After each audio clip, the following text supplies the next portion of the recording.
Janstot Vlog, shout out. Pansin ng lahat ang katangian ni Nanay Lorna. Kahit walang-wala ito, hindi talaga madamot gusto share kung ano ang meron siya. Janstot Vlog muling nagbabalik upang magbigay mixing reaction video. Panoorin po ang kabuuan ng video na ito sa vlog ni Tito Herns at subscribe na din sa kanyang channel.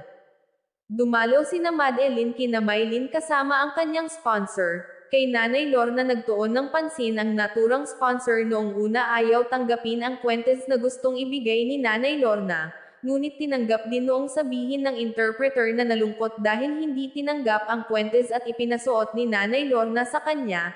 Halos napaiyak ang sponsor, na-touch sa ginawa ni Nanay Lorna at niyakap ito ng mahigpit sabay tulo ang luha. Oh, now she's sad? Yeah. Okay. Yeah.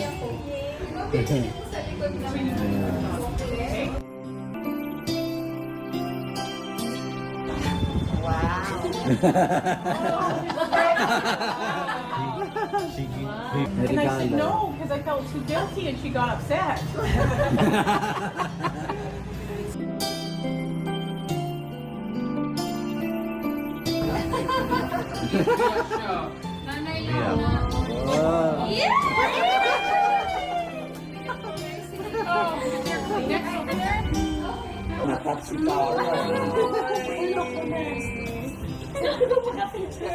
Para gusto sabihin sa Nanay Lorna, hindi nila Peace.